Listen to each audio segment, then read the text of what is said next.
nabiyil karim sayyidina wa maulana Muhammadin wa ala alihi wa ashabihi al-mujahidin at-tahirin.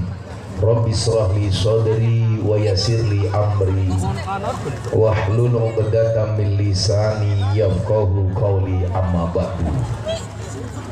Hadratal muhtaramin, para masyayikh, para kiai, para habaib, para ulama, tokoh agama, tokoh masyarakat, para sepuh bini sepuh yang saya muliakan, para pejabat yang berkenan hadir dalam semua tingkatannya, termasuk TNI Polri yang saya hormati, segenap panitia pengajian dalam rangka santunan anak yatim dan peringatan Maulid Nabi yang diselenggarakan Masjid Mujahidin Desa Sarkem, Siasem, dengan tema saatnya tunjukkan kecintaan kepada Nabi Muhammad Sallallahu Alaihi Wasallam.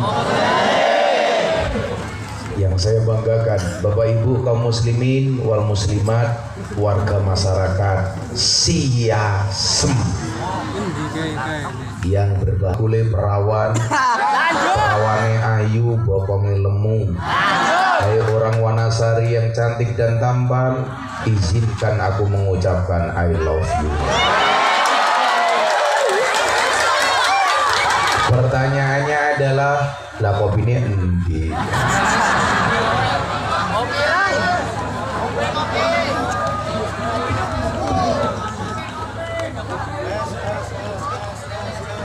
Bapak Ibu yang saya muliakan,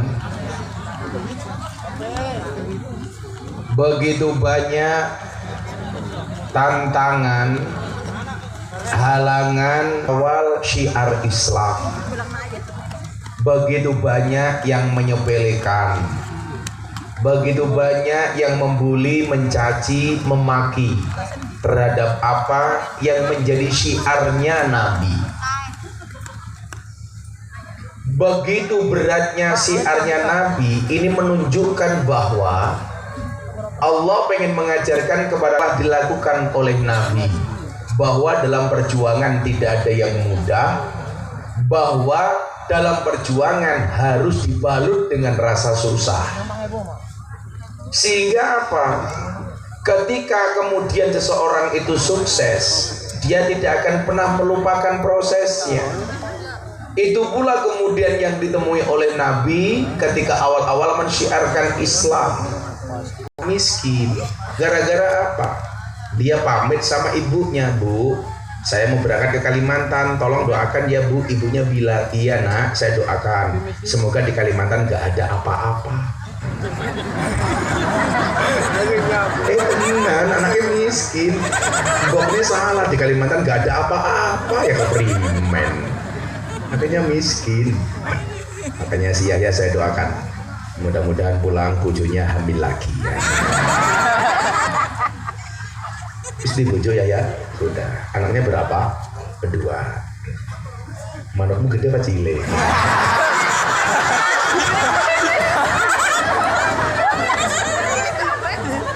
Kenapa? Yahya bisa sulapan, bajunya hijau langsung tutupnya hijau. Pantesan mampu kelek ya. Baru di sini pengajian di hadapan kiai viral, nggak ada tisunya.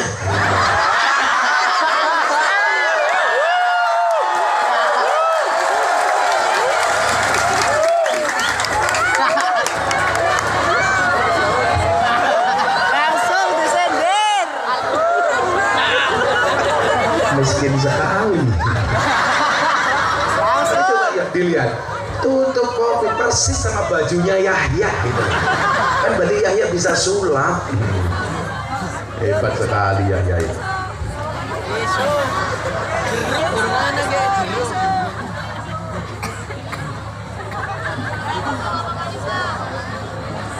Di mana-mana tisu itu warnanya putih. Kenapa ini coklat kayak gini? Jangan-jangan bekas Yahya ini. Kok menjijikan sekali. tisu warnanya coklat ya. Ini kalau di pondok saya ini tisu kayak untuk WC. Apakah ya yang menganggap wajah saya kayak WC?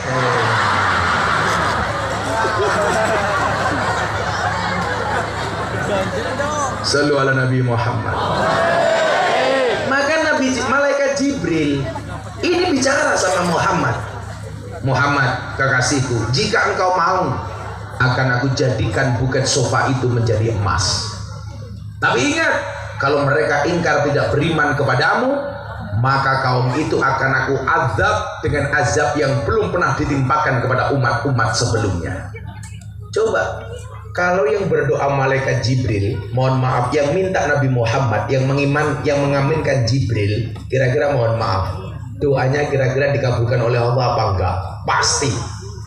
Malaikat terbaik yang berdoa Nabi terbaik. Bukankah Anda tahu Muhammad itu adalah merupakan imamul anbiya wal mursalin, sayyidul anbiya wal mursalin, bahkan dikatakan sayyidil awwalina wal akhirin. Maksudnya apa kok awal dan akhir? Nurnya Muhammad sudah diciptakan sebelum Nabi Adam, tetapi penciptaan sebagai Nabi dilahirkan setelah Nabi Isa alaihissalam. Artinya apa? Jarang kejadian seperti Nabi Muhammad.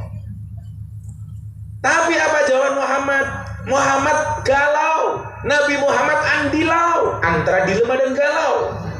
Seperti wajahnya Yahya, gegana, gelisah, galau, merana. Akhirnya apa? Melihat kegalauan Nabi Muhammad, kemudian malaikat Jibril menawarkan opsi yang kedua.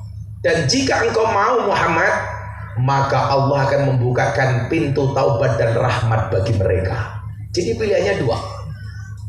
Gunung emas, mohon maaf, gunung as-sofa jadi emas.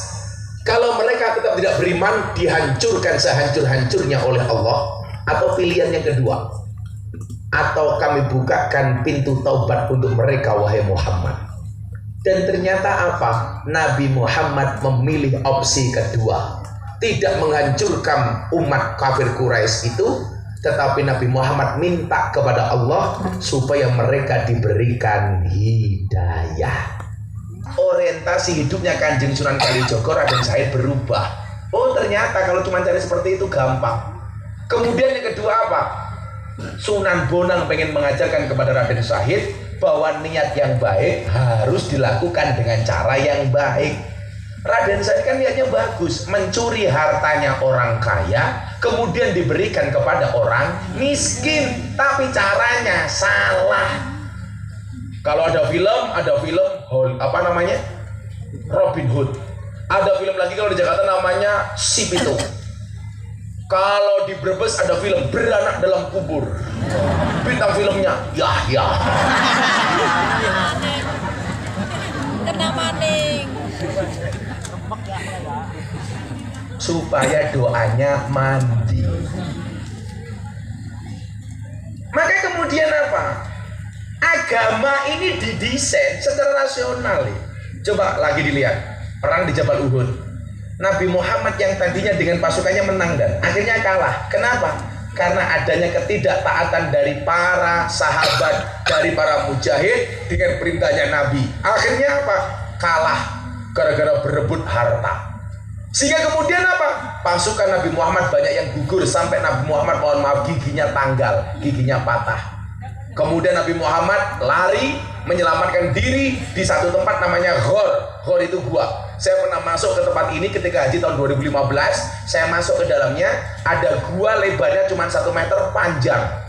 Dan sampai hari ini gua tersebut masih baunya wangi. Kenapa? Karena di situ masih banyak tetesan darah Kanjeng Nabi. Dari Kanjeng Nabi itu wangi kan? Jadi kalau Anda mengatakan Nabi Muhammad manusia biasa, itu Anda salah. Jadi Nabi Muhammad itu mohon maaf Bapak Ibu, tidak ada yang pernah melihat kotoran dan air kencingnya. Karena Nabi Muhammad itu mohon maaf, kalau kencing itu langsung ditandai sendiri kemudian dibuang sendiri. Allah tidak rela kencingnya bahkan kotorannya Kanjeng Nabi itu dilihat oleh orang sampai diinjak-injak orang. Enggak mau. Sampai satu malam, mohon maaf, ada seseorang ketika Nabi Muhammad kencing, kemudian beliau pergi, air kencingnya hilang. Nabi Muhammad mencari di mana air kencing saya. Ternyata diminum oleh satu sahabat istrinya. Kemudian apa yang terjadi? Allah mengatakan, Allah haramkan jasadmu dari sentuhan api neraka. Jadi kalau hari ini orang yang tidak percaya dengan sahabatnya Kanjeng Nabi itu salah. Makanya kamu ahli sholawat seperti ini. Kamu berdoa, ya Allah, aku mencintai Nabimu. Saya berdoa, mudah-mudahan aku mendapatkan istri seperti Siti Aisyah. Iya, datanglah istrinya Yahya. Apa bedanya istrinya Yahya sama Siti Aisyah? Bedanya dikit-dikit aja kok. Kalau Siti Aisyah itu alisnya buntut kalau jengking, irungnya bongkok semede, untune miji timun. Sama istrinya Yahya, untune juga miji timun tapi timun suri. Gede-gede terus kuning kayak gini ya. Jual sana suya. Kok kamu kurus banget sih ya? Kamu makannya banyak nggak ya? Makanya banyak. Kalau orang makannya banyak tetap kurus kayak si Yahya, ini dua kemungkinan, anugerah atau azab.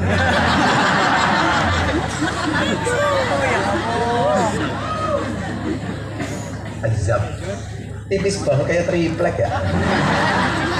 Lah wong tipisnya kayak gini lah, manuknya sepira kayak gitu.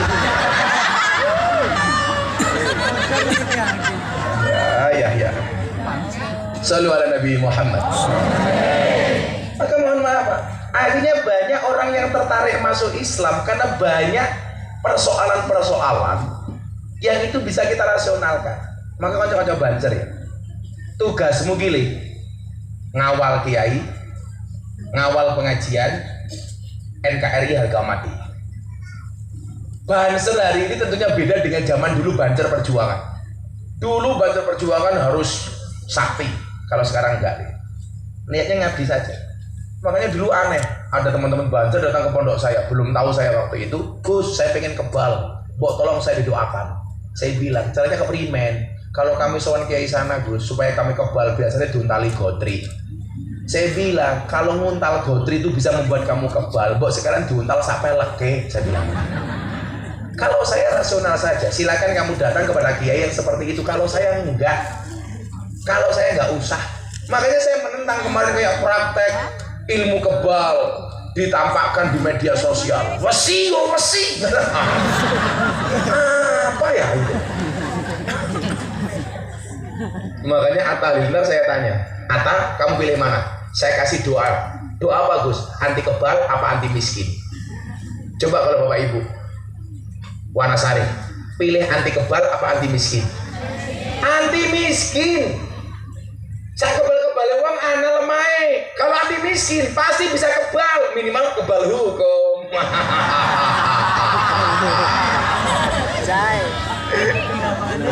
Kenapa nih?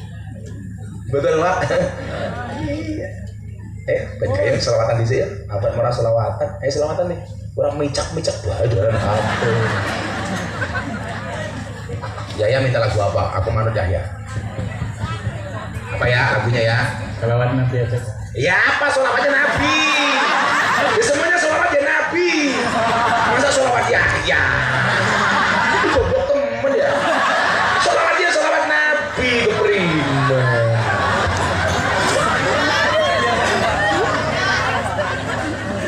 Satu lagu untuk Yahya, stasiun balapan. Stasiun balapan, kota Solo sing dadi kenangan, kowe koyo asu.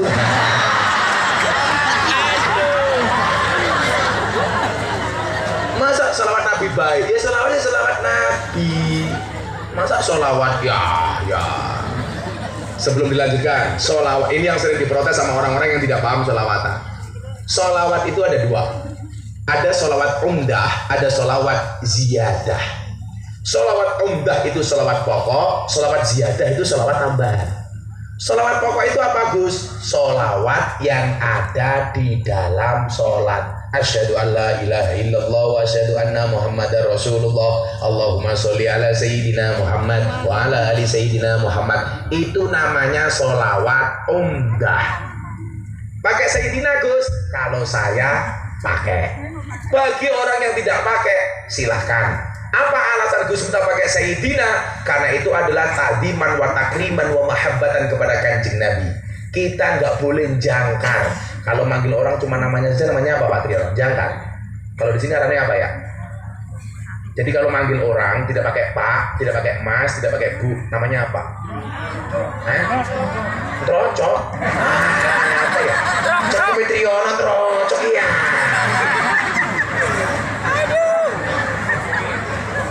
Anaknya apa Kak? Jadi kalau harusnya manggil Pak Kiai, manggo Pak Kiai Yahya. Manggilnya Yahya, itu kan nggak sopan. Namanya apa? Rokjok. Kalau orang Jogja namanya jangkar. Kalau di sini namanya apa ya? Rokjok. Ngelunjak, orang pantas. Lah sekarang sama